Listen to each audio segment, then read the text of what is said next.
developmental problems that don't even have a name. I mean, you look back at unfortunate diseases like AIDS. It didn't just appear in the 1980s. I mean, it probably has been around for centuries. People just didn't know what it was. Autism was like that. It's been around for a long time. I'm not sure when it became noticeable to psychologists and, specialists where there was enough data where they actually did tests and came up with a name for it.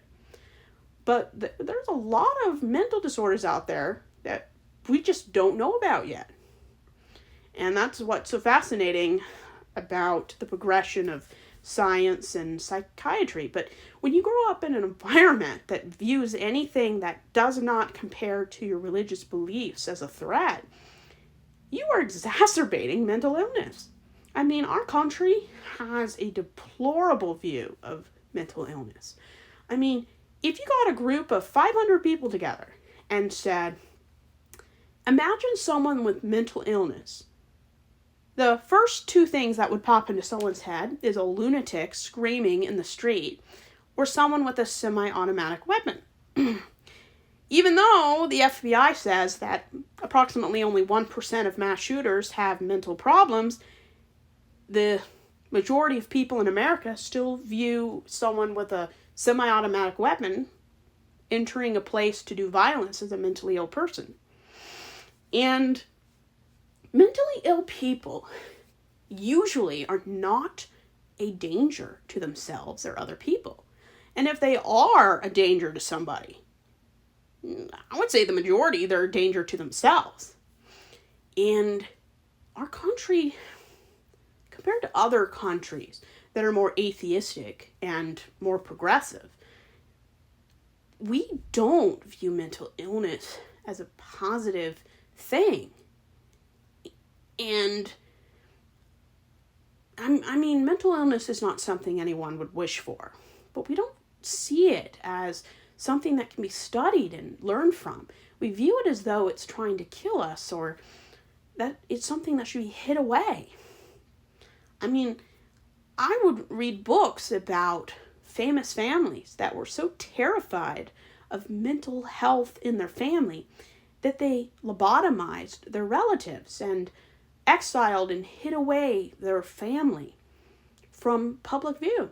I mean, you look at the royal family, the Windsor family of England, they hid many members of their family in lunatic asylums because they were terrified that if the public knew that they had several members with mental illness, they would lose their throne. How many people have been put in lunatic asylums because a woman was independent and wouldn't take crap from people, where a woman just didn't fit society's expectations and demands, where a woman didn't want to have kids, she was thrown into a lunatic asylum. If a woman was sexually progressive and wanted to have sex readily and frequently, like most people view men, even though there's a lot of men out there that don't want sex at all, or not as prevalent as what toxic society expects them to have, they would throw women in lunatic asylums because she wanted to have sex once a day. I mean, the whole idea of the whole idea that women are hysterical. The word hysteria comes from the Latin word uterus. The way we treat people who don't or can't be or adhere to a standard, we view as mentally ill. And there are a lot of people out there that were born with mental illness. They can't help it. There are other people that, through abuse and other elements out of their control, they developed mental illness. Sometimes people's lifestyles and personality makes them more likely to experience depression and anxiety. People who may be more introverted, who like to keep to themselves, might feel more stress and more periods of depression due to them not liking to be around other people, where they isolate themselves.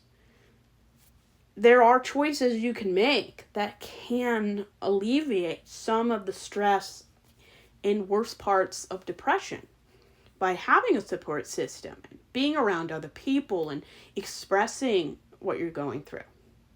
I mean, you look at people who unalive themselves. One of the points of no return is when you don't talk to people, you withdraw, you isolate, and you just stop living a thriving life. And I've been depressed my entire life. I lived in a culture and a religious environment that viewed mental illness as a religious failure, a punishment from God. If you had anxiety, fear, and just you didn't feel safe, or you didn't feel content, it was viewed as you're not trusting God enough. You're putting yourself first. And this is classic gaslighting. Instead of responding with, well, you didn't try hard enough, you're a loser, God's punishing you for your lack of belief, we need to stop gaslighting people and tell people, it's okay to be depressed. It's okay to feel that you're going through a rough time. It's okay to have a mental illness, especially if it's not within your control. It's something that happens to you. It's not something you can prevent.